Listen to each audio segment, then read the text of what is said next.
cette cérémonie solennelle de prestation de serment de 51 élèves, agents élèves douaniers. Ils viennent me prêter serment afin qu'ils puissent exercer légalement leur fonction d'agent des douanes. Dois-je rappeler à ces agents douaniers que la formule du serment est prescrite par l'article 55 du décret du 21 mars 2023 portant Code des douanes. À travers ce serment, vous avez juré d'exercer vos fonctions d'agent des douanes avec compétence, intégrité et professionnalisme dans les limites des pouvoirs qui vous sont conférés par la législation douanière, les lois de la République et les règlements en vigueur. C'est l'occasion pour nous de féliciter tous ceux qui, à un titre ou à un autre, ont rendu possible l'événement du jour. Nous félicitons le DG de la douane, les partenaires internationaux, les formateurs, vos parents qui ont consenti d'énormes sacrifices pour faire de vous ce que vous êtes aujourd'hui. Étant donné que dans les prochains jours, vous serez en situation réelle, il serait de bon temps que je vous parle des pouvoirs et des obligations découlant de la fonction d'agent des douanes.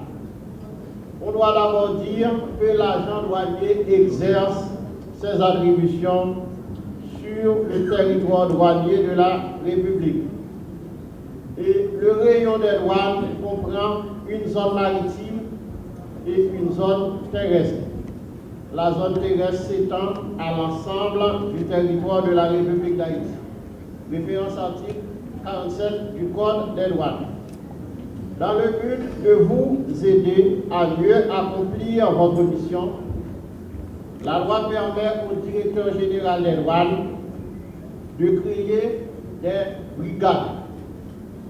Mais il peut également les supprimer lorsque le besoin ne se fait plus sentir. On parle même d'immunité, en ce sens que les agents douaniers, dans l'exercice de leurs fonctions, sont sous la sauvegarde spéciale de la loi.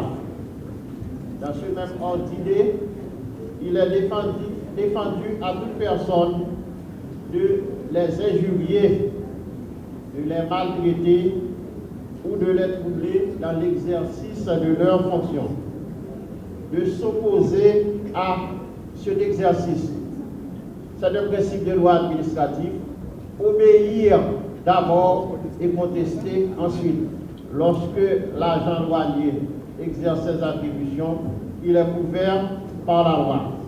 L'agent douanier ne doit pas se laisser corrompre. Vous savez qu'à partir des articles 135 et suivants du Code pénal, il est prévu des actes de corruption. Mais on s'est rapidement rendu compte que les articles 135 et suivants du Code pénal ne font pas une énumération exhaustive de tous les actes de corruption. C'est la raison pour laquelle, le 12 mars 2014, le législateur a voté la loi portant prévention et répression de la corruption. Vous savez que c'est le principe de la légalité des délits et des peines qui prévoient en matière pénale. C'est-à-dire, l'acte commis par l'individu, aussi préjudiciable qu'il puisse être pour le corps social, ne peut être sanctionné s'il n'a été prévu et réprimé par un texte. Immédiatement, en 2014, le législateur s'est rendu compte que le Code pénal ne prévoit pas tous les actes de corruption. C'est la raison pour laquelle on a dû légiférer sur tous les actes de corruption. Les agents douaniers ne doivent pas céder à la tentation. On dit que les agents douaniers peuvent procéder à la visite des marchandises. La douane est responsable du contrôle et de la surveillance des marchandises. des personnes et des moyens de transport en vue de prévenir et de lutter contre la contrebande et le trafic illicite. Les agents douaniers doivent rechercher et constater des infractions de blanchiment de capitaux et de financement du terrorisme.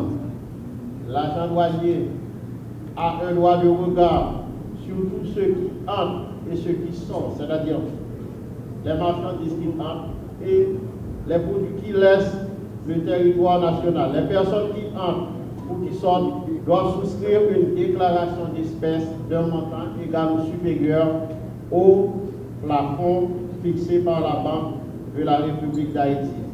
L'administration générale des douanes saisit en totalité le montant des espèces non déclarées. Il est dit que quelle que soit l'heure, les agents douaniers peuvent procéder à la recherche de la fraude en tout lieu public ou privé, installation portuaire ou aéroportuaire, magasin, salle de visite, salle de bagages, dépôts commerciaux ou industriels ou tous autres lieux.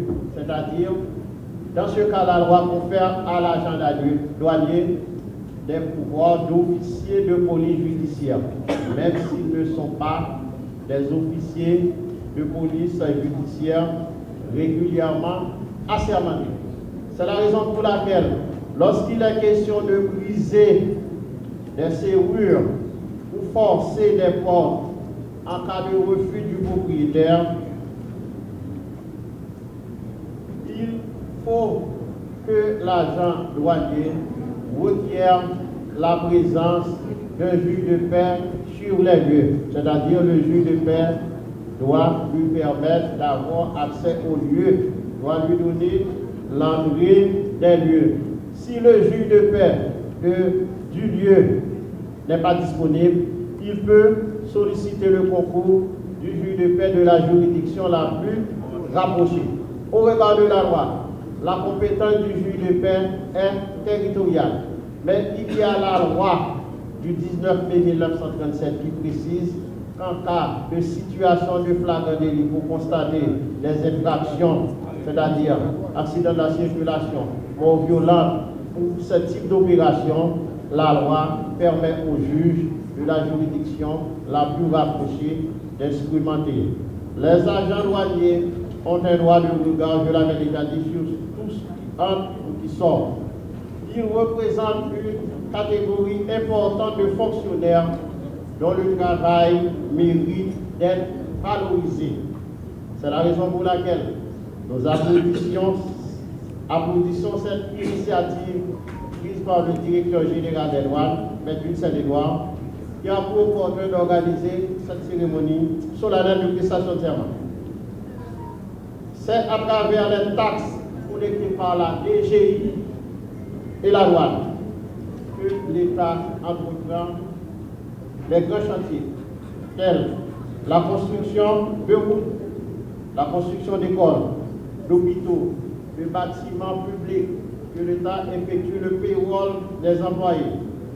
C'est l'occasion pour nous de vous féliciter pour les saisies importantes d'armes et de munitions que la douane a opérées ces derniers temps. Il n'est de secret pour personne. Toute la ville en parle. Au cours de l'année 2024, la douane a battu un record. On parle de collecte de plus de 13 milliards de gourdes. C'est l'occasion pour nous de féliciter le directeur et l'équipe qui l'accompagne dans l'accomplissement de sa mission. Je vous encourage à continuer sur cette voie en redoublant d'efforts et de vigilance. La nation vous en sera reconnaissante. Merci et toutes mes félicitations.